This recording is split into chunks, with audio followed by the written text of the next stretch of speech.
रंग मल मल के काना को रंगना, रंग बिखरे हैं मोरे अंगना, रंग मल मल के काना को रंगना, रंग बिखरे।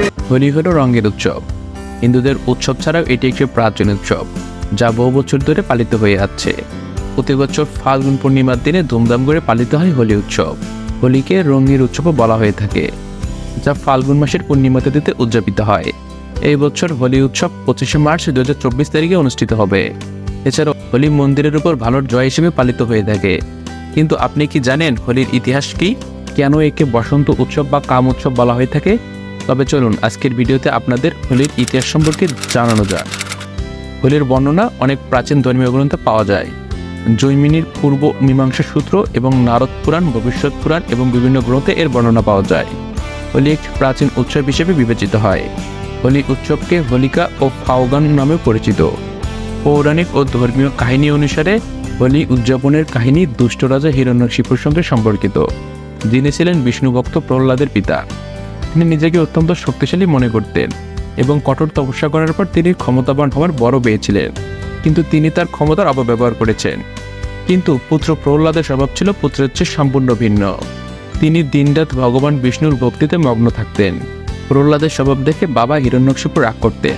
তিনি প্রহ্লাদকে বহুবার ভগবান বিষ্ণুর উপাসনা করতে নিষেধ করেছিলেন এবং তাকে নিজের পূজা করতে বলেছিলেন, কিন্তু প্রহ্লাদ বাবার কথা শোনেননি। অবশেষে হিরণ্যকশিপু প্রহ্লাদকে হত্যা করার সিদ্ধান্ত নেয়।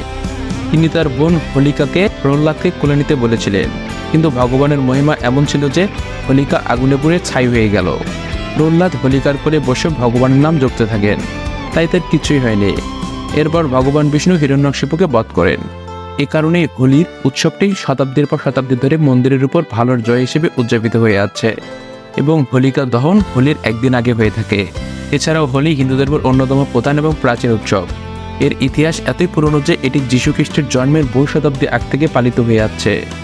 বেশ কিছু মধ্যযুগীয় চিত্রকর্ম, যেমন 16 শতকের আহমেদনগর চিত্রকর্ম, মেওয়ান চিত্রকর্ম, বুন্দি মিনিয়েচার চিত্রকর্ম ইত্যাদিতেও হোলি খেলার বিভিন্ন উপায় দেখানো রয়েছে। বিন্ধ্য অঞ্চলের রামগড়ে অবস্থিত একটি 300 বছর পুরনো শিলালিপিতেও হোলির উল্লেখ রয়েছে, যা প্রমাণ করে যে খ্রিস্টের 300 বছর আগে হোলি উদযাপিত হয়ে আসছিল। অন্যদিকে ত্রেতা যুগের শুরুতে ভগবান বিষ্ণু ধুলির পূজা করতেন এবং তাই ধুলেন্দি উদযাপনের একটি প্রথা রয়েছে। অন্যদিকে হোলিকা দহনের দ্বিতীয় দিনে রঙ্গোৎসব পালনের প্রথা শ্রীকৃষ্ণের সময় থেকে শুরু হয়ে আসছিল বলে মনে করা হয়। ফাল্গুন মাস পড়ার কারণে এর নাম হয় ফাল্গুন। এছাড়াও হোলি উৎসব বসন্তে পালিত হয়। এটা বিশ্বাস করা হয় যে বসন্তে পালিত হওয়ার কারণে এটিকে বসন্ত উৎসব বা কাম উৎসবও বলা হয়ে থাকে। এমনই নিত্য নতুন খবর পেতে আমাদের চ্যানেলটি সাবস্ক্রাইব করে আমাদের পাশেই থাকুন।